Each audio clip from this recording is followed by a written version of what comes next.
Maybe you're a mom of a child that has a mental health disorder, and you feel like no matter how much you love your child, how much you pour into them, how much value you show them, it's just not enough. It is not enough to take away their pain, not enough to help them see their value, not enough to fix the ugliness that they have succumbed to, this situation, this disorder that has overtaken them. If you're that mom, I'm that mom too, and today I'm going to share my story with you because I know that feeling all too well.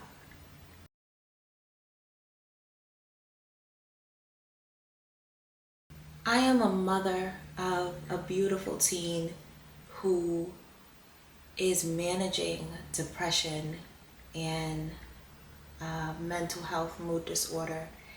And if I'm being honest, there have definitely been many nights where I cried myself to sleep wondering if I was failing her. I'm not an expert and I'm not a therapist.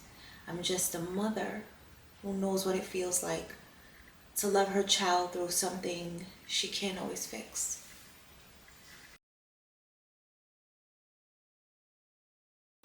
On this journey, if you will, I have definitely struggled with self doubt, insecurity, and self blame. Um, I've had nights where I lay awake wondering, did I miss something?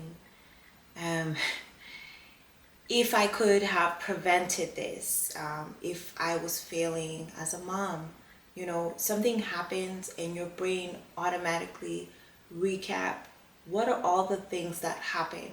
How did we get here? And that's definitely where my brain went. It didn't go to blame my child. It more so went with, was there a sign that I missed? Was there something that was obvious in front of my face that I wasn't seeing, or I brushed off as something else?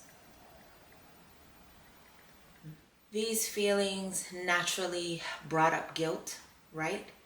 Because as a mom who is expected to always be able to fix things or have the answers, for once I didn't. Instead, my mind was like, is this my fault? Did I not give my child enough of something?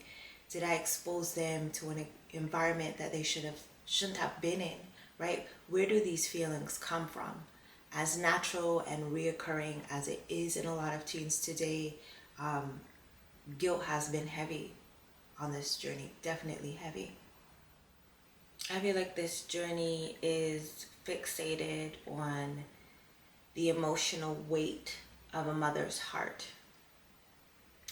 As mothers, naturally, from the time we find out we're pregnant, we're wired to protect our babies, to fix a problem if it happens, to always lead them in the direction.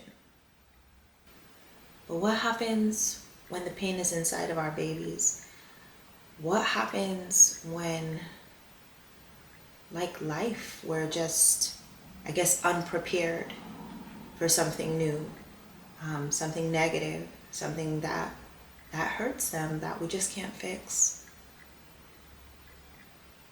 that can take an emotional toll on you, that can be a heavy weight to carry. This journey has definitely tested me as a mom, um, as a person.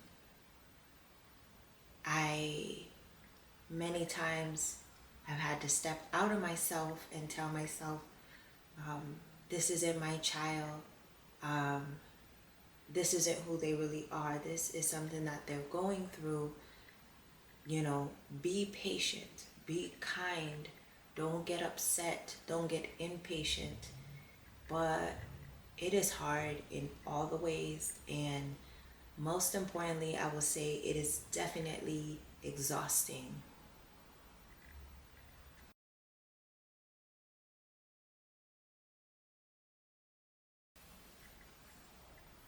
In the exhaustion of dealing with it, carrying it every day, and still having to pretend like I was okay, like my children were okay. I still had to show up, and I think that is the hardest part about being an adult and being a mom of a teen with a mental health issue, be it depression or a mood disorder. It's just, we still have to carry on, right? We still have to show up. We have to go to work to pay for therapy, to pay for the meds, to pay for the well-being of our child and ourselves. There's no off button, there's no reset button. And you don't always know where you're going to pull it out, but we got to pull it out somewhere. We have to keep going. We have to lead by example. I still had to be a wife and mother. I still had to show up at work. I still had to be a friend. I still had to be a daughter, a sister, all while I was inside unraveling at the seams. I still had to try to find some room for me, although that was bare to little at the time, understandably. But I still had to try because failure is not an option. And now I had to worry about my child full time, right? I had to try to speak life into them, talk them off the ledge, empower them, help them see their value because daily they weren't. Depression makes you think that you're worthless, you're not worth it, sometimes not worth living. And every day I had to fight against that. And I think, well, I know it definitely affected my work because I'd be at work and I'm like, okay, let me think of all the ways, all the things that I can say to my child to let them know God didn't make any mistakes on you. You are a masterpiece. How can I help you out of this? So I had to do more. Check in on them more every day. Empower them more every day. Pray over them more every day. Show physical love, whether it's a hand touch, a hug, a little more every day. And that also led to less concentration every day, less focus every day, less sleep every day, because now my mind is consumed with thoughts of worry, thoughts of fear. Am I going to wake up one day and find that my child decided this was the day my life isn't worth it, and I'm going to take matters into my own hands? So anxiety and worry on top of depression definitely had its hands held out for me. They were wanting to grab me. And it's really hard not to succumb to that.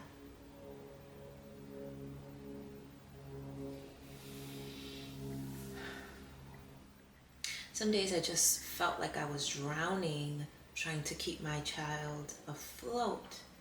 But I kept going, and I still keep going because that's what mothers do. Many days I felt like I was pouring from an empty cup, but I kept pouring because that's life. There is no reset button, and I felt conflicted in more ways than one. The floor refused to swallow me in my pain, and I had to just keep going. I would get calls from the school. On my lunch break, I was talking to psychiatrists, therapists, talking about meds, different types of therapy, doing lots of research on helping my child get through this phase of depression. I tried different things. Let's enroll you in this sport. Let's try this activity out. Anything to change their mind and help them see their life was worth living. I felt extremely bent in all the ways, but I'm proud to say that somehow, somehow I still did not break. Maybe a little damaged, but not destroyed. Tired and moving slow, but still moving. For support, when I felt like I was losing myself, which was many days, I made attempt to turn to my friends, my husband, even my parents, um, to get some support, but it's difficult. It's definitely difficult. You feel like with something so heavy that you're burdening others with the weight of your issues. And most importantly, if they've never been through it, they can understand the heaviness. They can feel bad for you and maybe want to support you. But two things. For one, they're not you, so they don't know what you feel, though you try to tell them. They're not feeling the exact same thing that you are. And some of them, if they don't have children, or if they're not or have never been through that experience, it is hard to find somebody to relate to. I think you have to kind of try to shift from guilt, in this case, to surrender. I started to hit my breaking point, realizing that I couldn't carry this alone. But it's also kind of like, okay, but what do you do in the situation? You've never been in it. You can't turn your back on your children. Clearly the walls, they close in on you, but the floor isn't going to swallow you up. So what do we do here?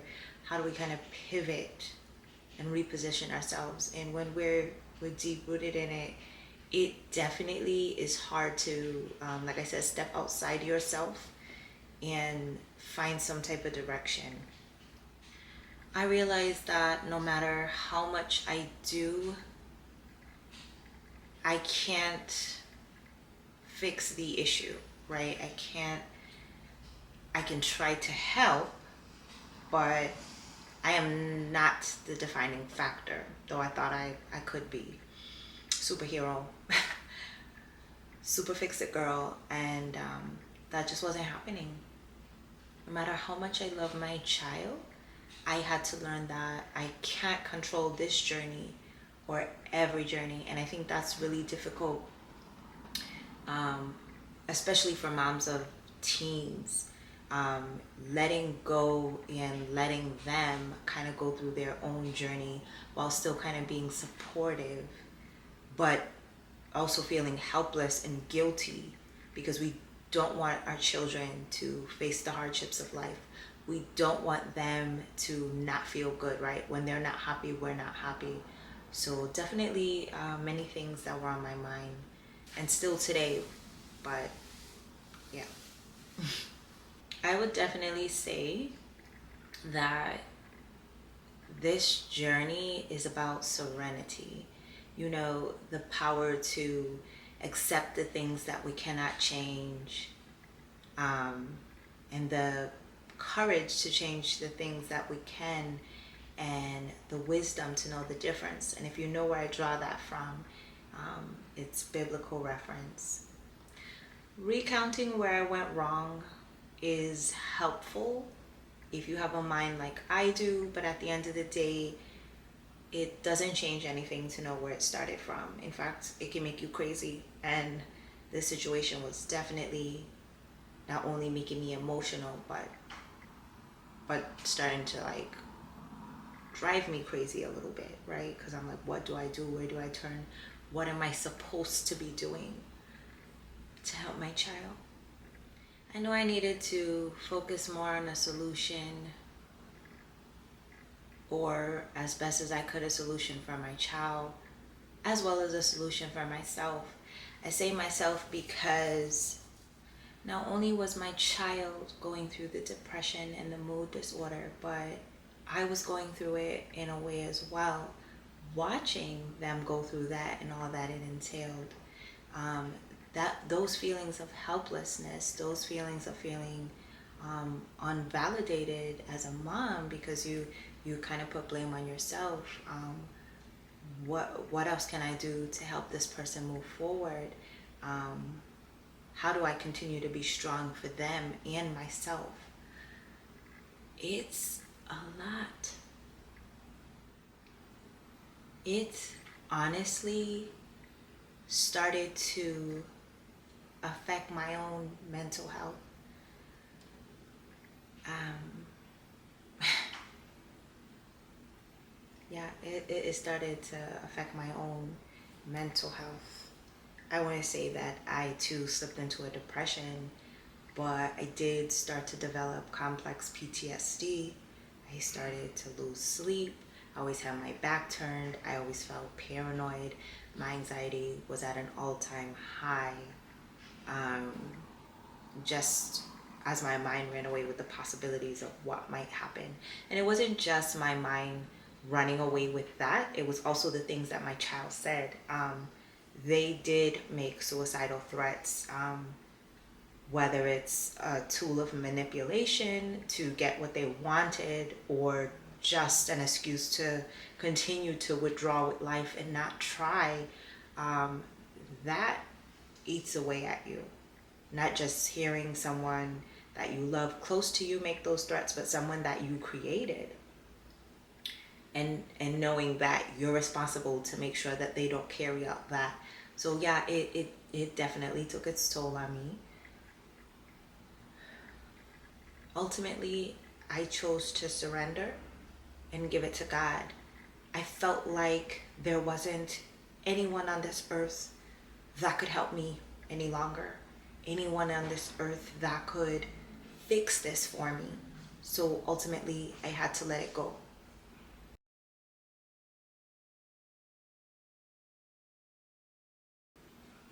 One day, as I was praying, because at this point, I'm like, I truly don't know what else I could do to help my child. So I was praying to God, and I remember through tears saying, God, I don't know what to do anymore. I surrender completely. I just cannot see a way.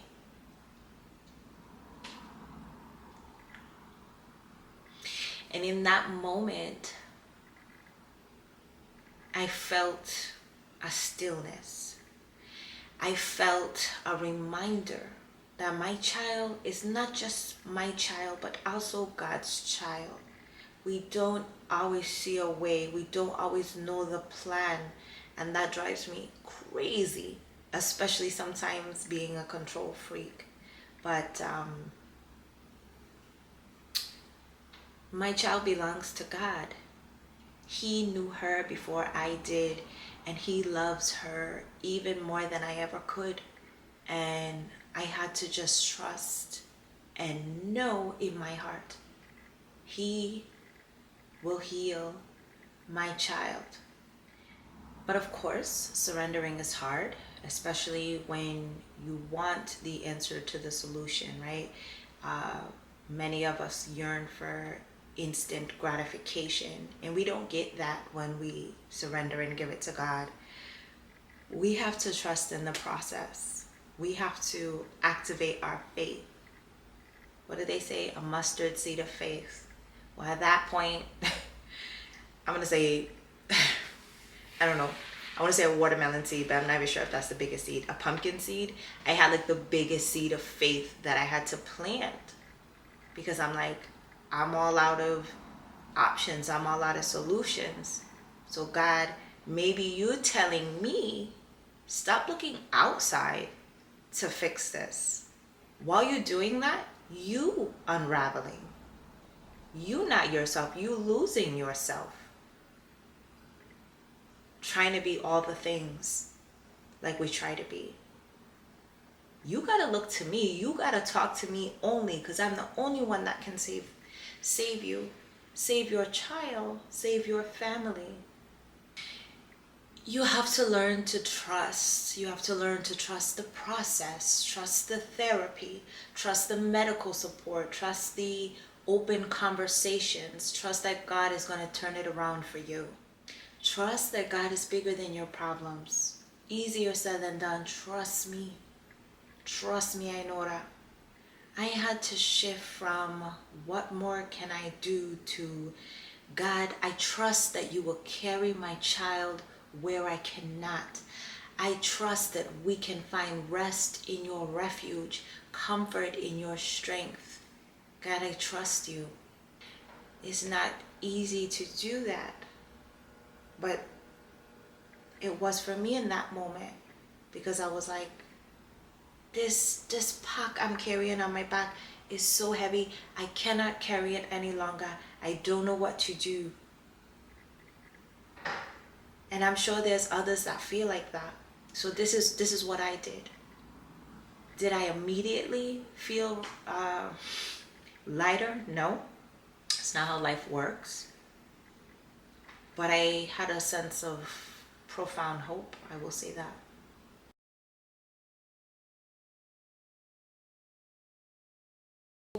For other moms that may be walking this path with me, I first want to let you know you're not alone. Maybe I didn't get to talk to people that were going through what I was going through, but sometimes when I go through stuff, I won't lie. I used to say, God, why me?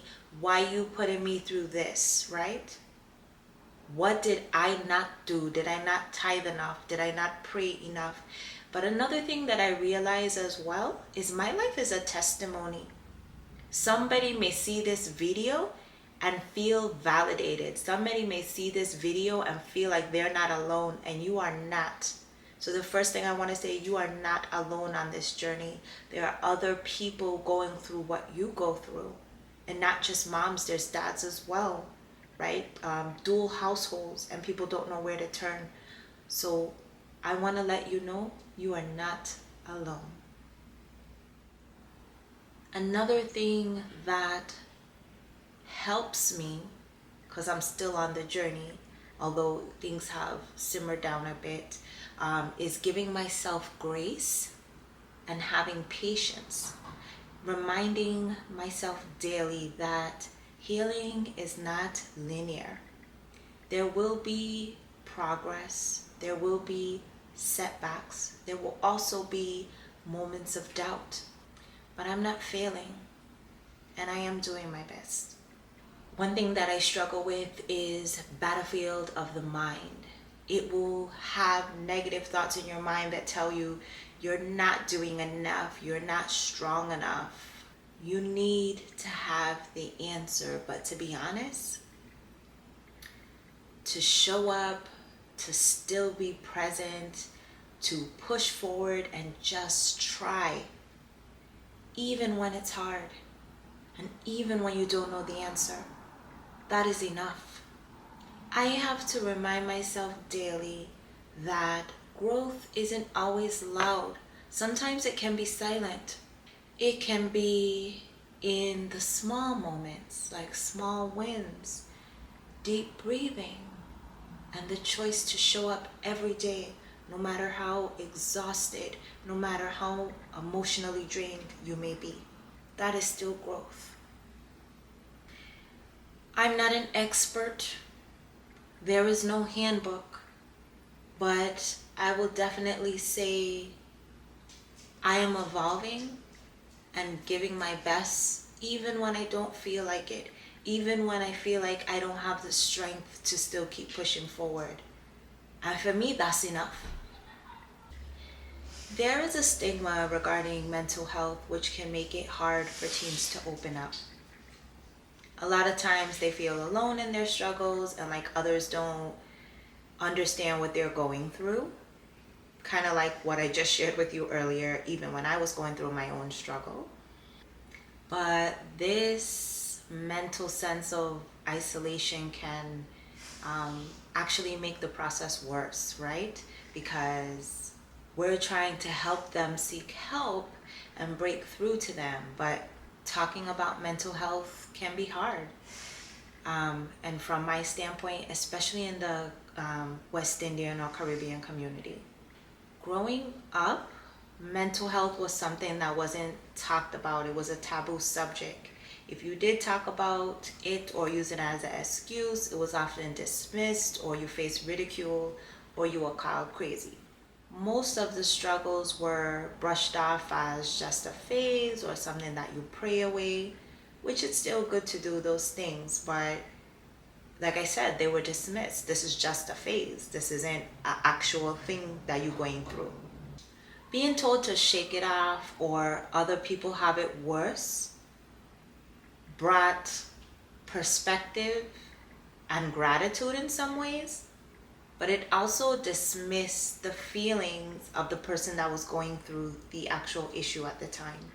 And if you even talked about therapy, it was seen as a sign of weakness or something reserved for crazy people. Because of the silence deep rooted in my cultural beliefs around mental health, when I started to face this issue, I really had no clue like what to do, where to turn. So of course I did like most people. I turned to the internet. I read all I could read. I started to look at the signs and symptoms. It has definitely been a learning experience for us all. While yes, this mood disorder and these severe mood swings and all this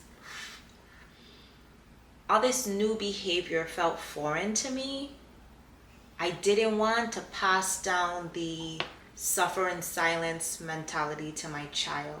So I know I had to shift my perspective. I know I had to kind of move differently in this uncharted territory. I made an avid effort to try to open up the barriers to communication that I had with my child. Many times they would lay in the bed with the cover over their head and choose just to try to check out from life, to not participate. But I know I had to keep trying. It's not easy, and it's something that I'm still working on, but the point is I'm not giving up. To break some of these barriers, I had to have the hard conversations. I had to learn to listen and not dismiss, even when it hurt, even when their words scared me.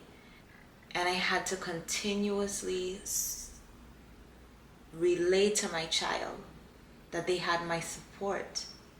I had to try to create a safe space that was comfortable, non-judgmental, and safe for my child. I wanted them to come to me with even the smallest of things and know that it was okay. And trust me, this wasn't an easy process. Teens nowadays just say whatever's on their mind. They think there's no repercussions, or they don't think about that. And for me, many days I had to bite my tongue when I wanted to interject about some things that were said. Trust me, some days I felt like I bit my tongue so hard I almost bit it in half. But baby steps moving forward. So that means I had to look at myself too, and not interrupt, and not criticize, and not judge. And I'm still a work in progress, right? I'm not perfect. I'm not a perfect human at all, but creating the safe space was important to me enough for me to say, okay, let me look at myself and try to make these changes so that they can be better. And me. I had to stop offering unsolicited advice, but still show my kid that I cared about them, that I was supportive. Be soft but be stern, right? That whole kind of tug of war between enough is enough, we're breaking out of this, we're gonna try today, as opposed to just succumbing to this mental illness or issue, but also, hey, know you can trust in me. Hey, know that I love you. Um, it's definitely a battle, definitely a struggle. And it wasn't just me alone. Again, I know I can't do it all, so I did have to look outside for therapy, for possible meds to help balance out these emotions.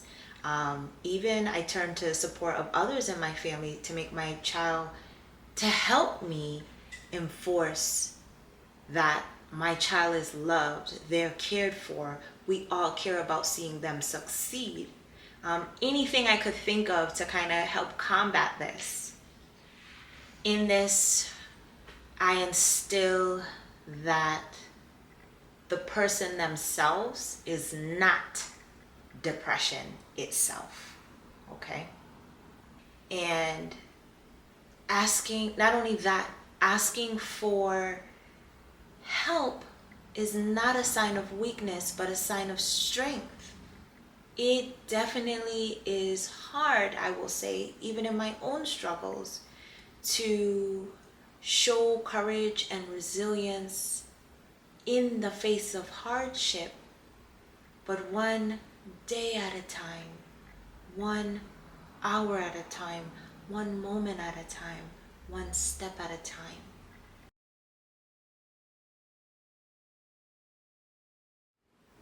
In this process, prioritizing my own mental health is definitely a priority and not optional. I can't be the mother my child needs, let alone show up for my family and myself in all the ways that I do, if I'm running on empty. And this just further reinforces my thought pattern. I cannot be everything to everyone and nothing to myself.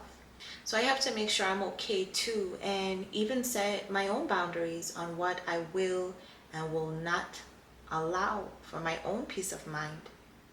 I am still human. So therapy, prayer, going to the gym, journaling, whatever helps me push forward, I do it. I do it to protect my mental health and to protect my peace. Prioritizing your own mental health, my own mental health, is not selfish, it's not optional, it's necessary. This also means giving myself permission to rest, to take moments for just me, even in the midst of all the chaos. You can't allow yourself to be drained. It's just not good for anyone. Which leads me to my next point, which is trying to find a support system, however that may be, however that may come.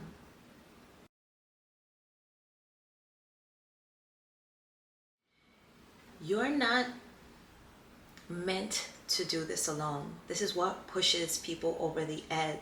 In finding a support system, it's important to remember the reason we're doing this is we're not meant to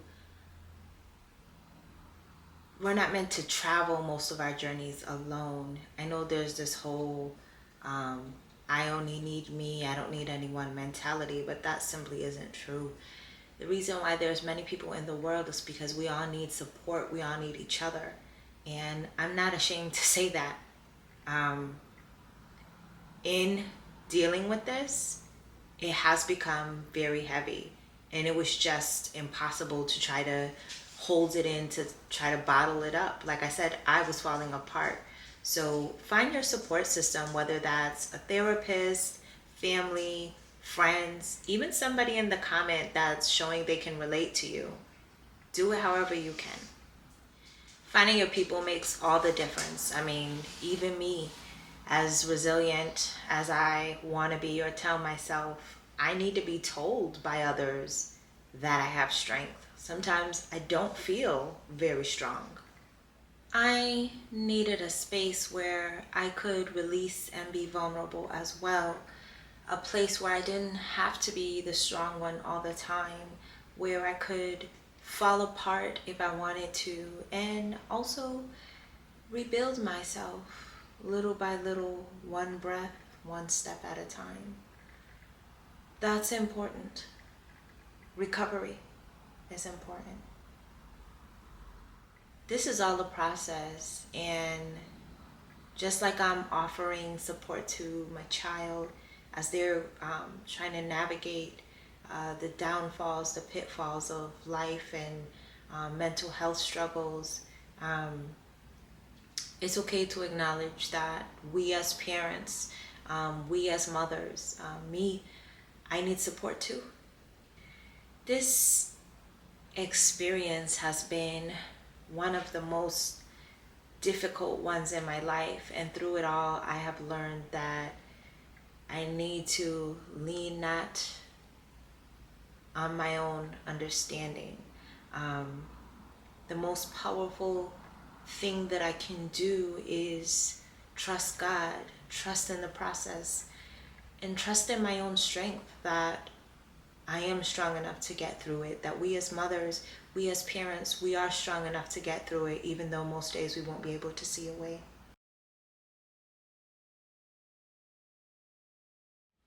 One thing I had to remind myself is that faith is about trusting the Almighty even in times of uncertainty.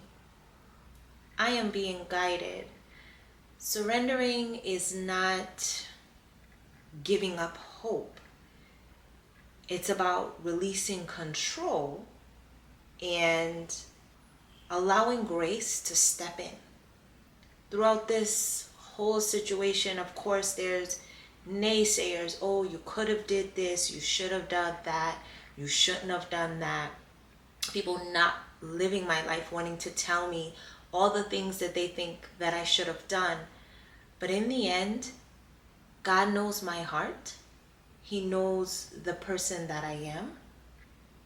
He knows the mother I am to my child and all the things that I have put in and instilled in them.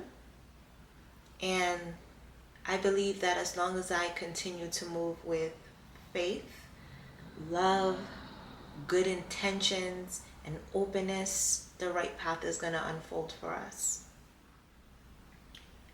Surrender is knowing that I don't have to carry everything on my own. It's letting go of this aching urge and pressure to always fix things, and instead allowing myself space to heal, however that may be, however long that may take, to grow through what you go through and to allow space for divine timing. At the end of the day, I just do my best. I show up with love and trust that what is meant for my family will be. And it brings me peace. So every night I release my child into God's hands. I release my family into God's hands. I pray over my children and remind them that they are loved and supported. And I remind myself, most importantly, that I'm doing my best.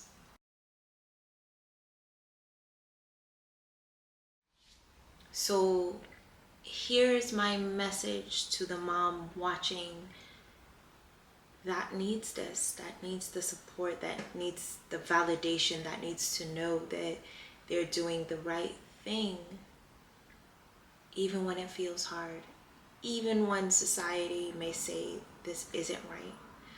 This is a private and difficult thing to share with the world, but I want to turn my pain, so to speak, into purpose and let you know that you're not alone. So if you're carrying this weight, please hear me. You are not in this by yourself. You are not failing. You are doing the best you can, the best way you know how. And that is enough. Our children's struggles do not define us. This storm will pass, and when it does, we all are going to emerge stronger than we ever were. You know, when you're in the thick of the storm, it's hard to see the other side. Trust me, many days I woke up and I was like, I can't do this. I don't want to do this. I can't do this. But I can. Time has passed and I don't know how. By the grace of God, I'm still here, still pressing on, still loving, still empowering, still pouring into my child as they navigate this ugly thing that has taken a hold of them. As they try to break free, still I'm outreaching my hand and saying, I got you. Come to me. I love you. I support you. We can fight this together. Trust yourself. Trust the journey. And remember that resilience is about believing you can get through anything. It starts with a belief. And then next thing you know, time will have passed. And this will be something you look back on and say, I did get through that. I am strong, because you are. I am. We are. Let's keep holding on together. Don't give up. I know this is hard. Don't give up. Let's build a space where no mother feels alone in this world. No mother feels alone in these mental health struggles we're going through with our teens, our children. If you've been impacted by depression, or you're a mother like me, trying to combat how to help your child with depression, leave a comment below so we can lean on each other as a community. Don't forget to like and subscribe to my channel, where I'll be sharing more raw and authentic conversations with you. Bye for now.